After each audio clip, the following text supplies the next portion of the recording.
How well are you managing the most valuable asset in your business? In other words, your stock.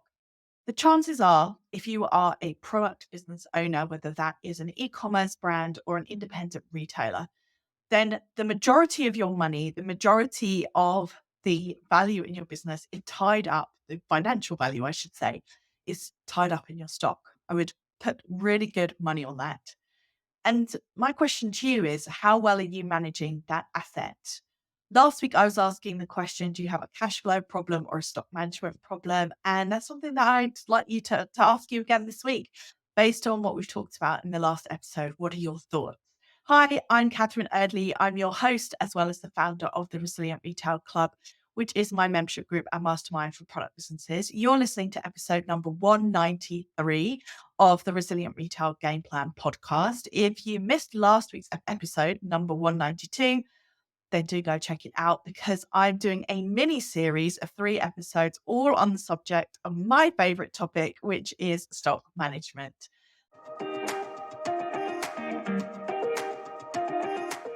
Welcome to the Resilient Retail Game Plan, a podcast for anyone wanting to start, grow or scale a profitable creative product business with me, Catherine Erdley.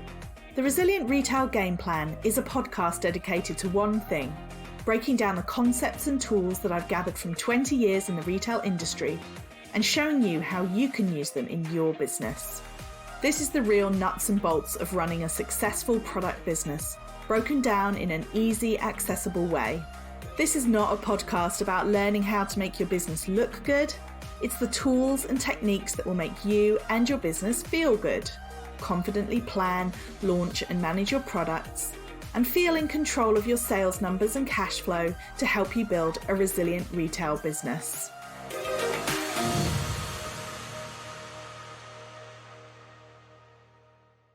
Last week, we talked about the importance of knowing how much stock that you have.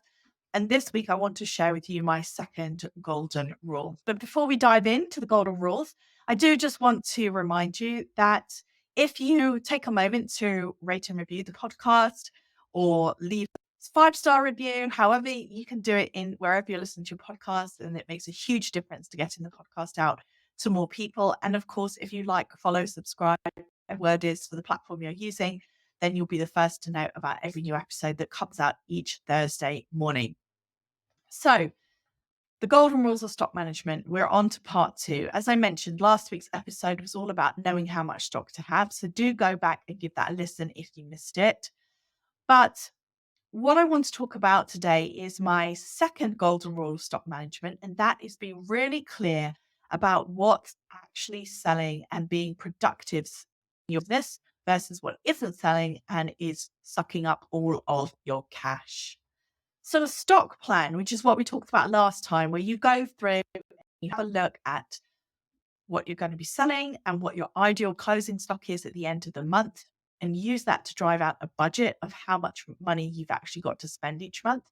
That is an absolutely fantastic place to start, and it will keep you out of trouble in many, many ways. However, it is not the full story when it comes to stock management by any means.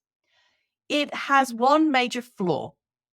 And the flaw that it has is that when you look at your stock like that from a top line perspective, when you look at one single number for your ideal closing stock, what you're not seeing is all of the different nuances where there could be fast turning stock or slow turning stock, but you can't see the difference. So you may have things that are bestsellers for you, that they're absolutely brilliant products that you know that you must have in order to generate sales. But you may also have all of your stock numbers up by all of this other stock that isn't selling. And if you don't split the two out, then you can't really see the difference. You can only see this top level number that's telling you that you maybe don't have any budget this month, or you have very little budget because overall you've got too much stock. So knowing how much stock you should have is a fabulous place to start. It already puts you several steps ahead of what lots of other people are doing. And it also will keep you out of a lot of trouble when it comes to avoiding having too much stock tied up. However, what you really need to partner this with is understanding what's productive within that number and what's unproductive. So how do you do that? Well, I like to start by talking about the tail. So, going back to my book, Tame Your Tiger, How to Stop Your Product Business Eating You Alive, I talked about the bite, which was the profit margins. I talked about the stomach, which is the overall amount of money that you're spending in your business. But then I also talked about the tail, which is what is known as the unproductive stock. And it goes back to the 80-20 principle, also known as the Pareto principle, which is that 80% of your sales are most likely to be coming from 20% of your products.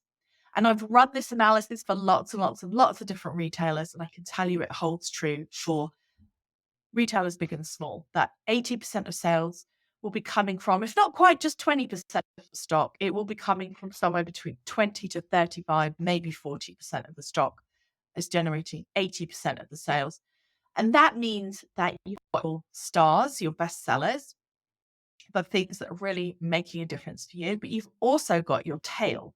So your tail is that unproductive 80% of your stock, which collectively is only generating 20% of your sales. And that is the bit that eats all of your money. In fact, one of my favorite sayings from the book is the bigger the tail, the bigger the tiger. So in retail speak, that unproductive long tail, as it's known, is the bit that is the 20% of sales from 80% of your stock.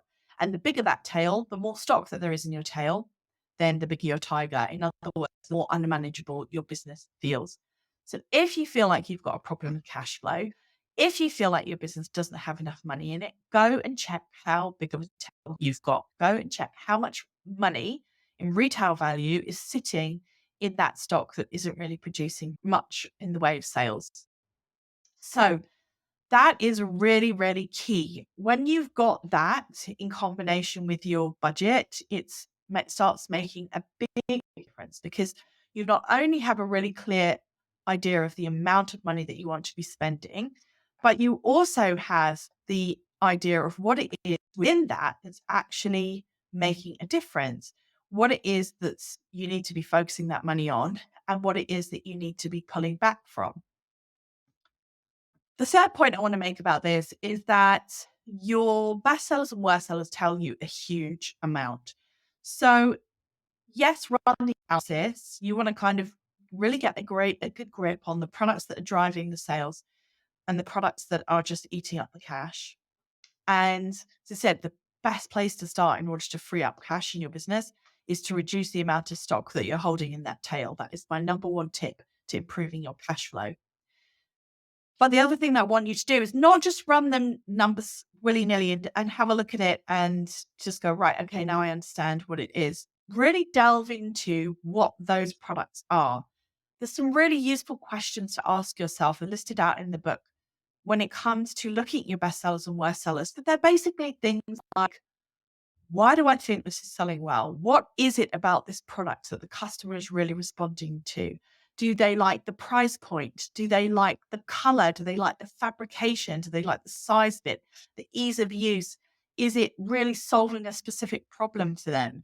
What is it telling you? And this question is one that you can ask yourself over and over again. And it's something that was really drummed into us when I worked in big corporate retailers. We would constantly be looking at the products and asking ourselves those questions and looking at the data for answers and looking at the feedback from customers as well to get a really good idea of what got on. So you want to know not just what it is that's moving the needle, but to the best of your ability, you want to ask yourself why it's doing that. For example, one time we looked at all of the worst selling dresses in the department that I was managing. And when we actually wrapped them all up, you could see that they were all green. And it wasn't until we'd done that that we realized that was just a color that particular color wasn't particularly hitting home. And it helped us be really critical about, okay, what have we got coming up? Is there anything that we need to do? Any changes we need to make? And even for future development, looking at this color palette, is there any reason why this isn't working? So you need to learn the lessons from the data. It's not enough to just run the analysis and have it in front of you. You want to kind of get a good grip of why this. The next point I wanted to make is you want to so the kind of the gold standard for stock management. Know how much stock you should have yourself a stock plan. But using that stock plan, which we'll touch on in the next episode more about how you actually use it on an ongoing basis, but actually have it, use it, look at it, use it to create a budget, use it to influence your purchasing behavior as a business owner. Within that, understand that that where you've got a certain ideal stock number, there's going to be some stock that's working really well and some stock that isn't. So get really clear on that and get really honed into what's working and why. The other thing that I would recommend that you do is what I call a stock to sales ratio. So this is something that's actually I think I touch on it very briefly in the book, but this is something I actually do a lot with the mastermind participants in my mastermind because it's really, really interesting and useful when it comes to looking at your stock. You want to look at your best sellers? Absolutely. You want to look at your worst sellers? Absolutely.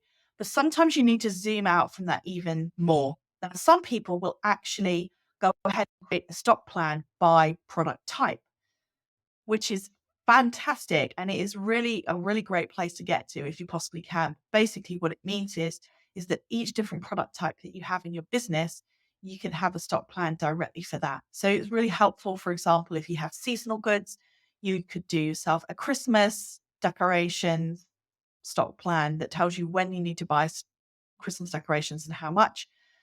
Or, for example, school uniform, you could have one that plots out exactly how much you need to buy when in order to meet this very specific seasonal demand. But then you could also break it out and have different stock plans for different product types to really help you understand, okay, maybe you are, for example, a lifestyle store and you might have some fashion accessories that turn really quickly, but you may find that your fabric offering, if you offer fabric, is turning really slowly. So if you're able to look at those separately, then you are able to really start to understand the nuances of the different types of products in your store and how they react. If you're not going to get all the way to creating as a stock plan by product type, which, is definitely not for the faint of heart, then what I also suggest is something called a stock to sales ratio. And that is where you, by looking at all of the different product types in your business and compare how they're selling, the sales mix compared to their stock mix. So, for example, let's go back to the idea of somebody who is a lifestyle store. Let's say that they look at home fragrance, and in the last month, home fragrance was 15% of their sales, but it was only 5% of their stock. Then that's a really good indicator that that they could stand to have a bit more home fragrance stock, for example.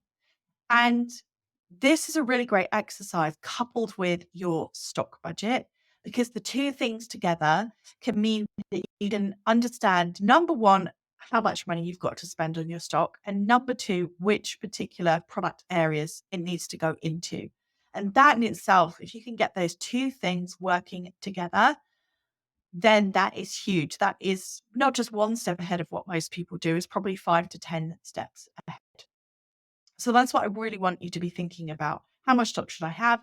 What's working? And then also which product types. Now, there's probably a load of background work to do on this, because most people, when they set up their businesses, they don't think about, right, how many product types have I got? Do these all make sense? Are they all really logical? Then you may just have categorize things as it seems reasonable. So you may have a candles and a diffusers product type and a wax melt product type. And you could, for example, have 80, 200 product types in your business, which makes it really hard to look at this kind of analysis. I would suggest if you could have more like 8 to 10 different product types, categorize all of those different types of candles, wax melts, and reed diffusers into home fragrance, then you start to get a really good sense of the overall business units, if you like, that are making a difference to your sales. And it helps you really dig into and understand where you've got too much stock. So all of this is helping you really pinpoint areas of excess stock. And by selling through those, you're able to free up the cash in your business.